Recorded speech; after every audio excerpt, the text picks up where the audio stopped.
Weight loss करने की journey में आपने नोटिस किया होगा कि पहले कुछ किलो कम करना रिलेटिवली इजी लगता है, लेकिन जैसे जैसे वेट लॉस होता है हर नेक्स्ट किलो कम करना मुश्किल हो जाता है और कुछ लोग एक स्टेज पे आके स्टक हो जाते हैं, चाहे वो कितनी भी डाइट या एक्सरसाइज क्यों ना करें। ये कोई कोइंसिडेंस नहीं है, इसके पीछे एक पावरफुल बायोलॉजिकल मैकेनिज्म का हाथ होता है जिसे हम कहते हैं मेटाबॉलिक एडेप्टेशन। मेटाबॉलिक एडेप्टेशन को समझने के लिए हमें पहले एक बेसिक चीज समझनी पड़ेगी। हमारी बॉडी एक सर्वाइवल मशीन है। थाउजेंड्स ऑफ इयर्स तक हम ह्यूमंस ने एक अनप्रेडिक्टेबल वर्ल्ड में सर्वाइवल किया था, जहां कभी फूड प्लेंटी होता था तो कभी फूड कम पड़ जाता था। इसीलिए हमारी बॉडी ने एक सिस्टम डेवलप किया है। जब भी एनर्जी इंटेक कम होता है तो बॉडी अपने आप को एनर्जी सेविंग मोड में शिफ्ट कर देती है, मतलब मेटाबॉलिज्म स्लो हो जाता है ताकि हम ज्यादा कैलोरीज बर्न ना करें और हमारा स्टोर्ड एनर्जी यानी कि फैट मैक्सिमम टाइम तक बच के रहे। अब जब आप वेट लॉस शुरू करते हो, फॉर एग्जांपल डाइट कट करके या वर्कआउट ज्यादा करके, आप इनिशियली कैलोरी डेफिसिट क्रिएट करते हो। इससे वेट कम होता है, लेकिन जैसे ही आपका बॉडी फैट रिड्यूस होता है ब्रेन को सिग्नल्स मिलते हैं कि एनर्जी रिजर्व्स कम हो रहे हैं। ये सिग्नल्स मेनली हार्मोन्स के थ्रू आते हैं, जैसे कि लेप्टिन जो फैट सेल्स से आता है और ब्रेन को बताता है कि कितना फ्यूल अवेलेबल है। जब फैट कम होता है लेप्टिन लेवल्स गिर जाते हैं और ब्रेन को लगता है कि फूड कम मिल रहा है। ब्रेन का इमीडिएट रिस्पॉन्स होता है एनर्जी बचाने के लिए। ये कैसे होता है? सबसे पहले रेस्टिंग मेटाबॉलिक रेट, यानी कि जो कैलोरीज आप आराम से बैठ के भी बर्न करते हो वो कम हो जाता है। मतलब वही बॉडी जो पहले 2000 कैलोरीज बर्न करती थी सिर्फ जीने के लिए, अब शायद 1800 कैलोरीज बर्न करेगी।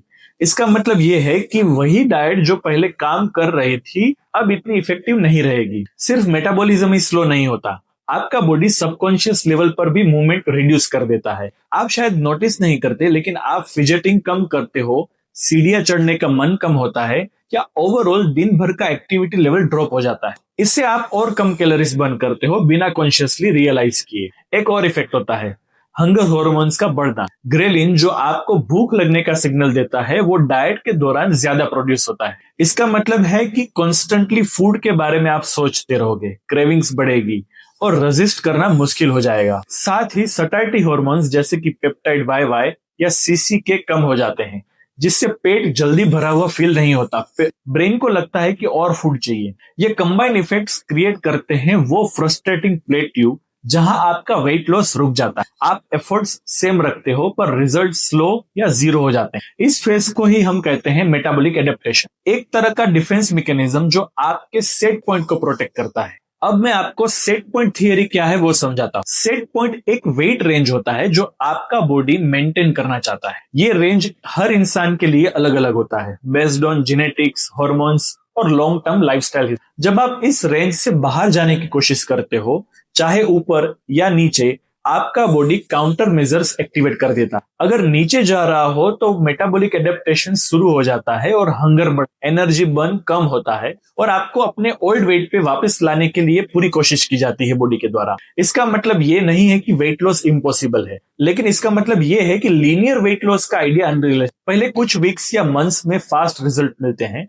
फिर स्लो डाउन शुरू हो जाता है, फिर प्लेट्यू आता है। इस स्टेज पे अगर फ्रस्ट्रेटेड होके आप डाइट तोड़ देते हो तो बॉडी का एडेप्टेशन आपको जल्दी से रिगेन करा देता है। इसलिए लोग कहते हैं कि वेट लॉस से ज्यादा टफ होता है वेट को मेंटेन करना। मेटाबॉलिक एडेप्टेशन को टैकल करने के लिए स्ट्रेटेजी चेंज करनी पड़ेगी। एक अप्रोच है डाइट। यह है शॉर्ट पीरियड्स जिसमें आप थोड़ा ज्यादा खाते हो तो लेप्टिन लेवल्स टेम्पररीली ऊपर जा सकते और मेटाबॉलिज्म को सिग्नल मिले कि अब खाना मिल गया। दूसरी अप्रोच है रेजिस्टेंस ट्रेनिंग। मसल्स को प्रिजर्व करके आप अपना रेस्टिंग मेटाबॉलिक रेट हायर रख सकते हो। सही प्रोटीन इंटेक भी इसमें हेल्प करता है। और सबसे इंपॉर्टेंट है पेशेंस, धैर्य। आपको अपने बॉडी के सिग्नल्स समझ के ग्रेजुअल सस्टेनेबल प्रोग्रेस बनानी होती है, ना कि क्रैश डाइट्स जो एडेप्टेशन को और ट्रिगर कर देते हैं। मेटाबॉलिक एडेप्टेशन एक एनिमी नहीं है, ये एक सर्वाइवल टूल है जो हमारे डीएनए में लिखा हुआ है। प्रॉब्लम तब होती है जब हम मॉडर्न ओबिजोजेनिक एनवायरनमेंट में इस सर्वाइवल टूल के अगेंस्ट फाइट करते हैं। अगर आप ये समझ लेते हो कि वेट लॉस एक बायोलॉजिकल चेस गेम है, सिर्फ मैथ प्रॉब्लम नहीं है, तो आप अपनी स्ट्रेटेजी बेटर बना सकते हो। तो अगली बार जब आप प्लेट्यू पर पहुंच जाओ तो समझ जाओ कि ये फेलियर नहीं है, ये आपके बॉडी का प्रोटेक्टिव रिस्पॉन्स है।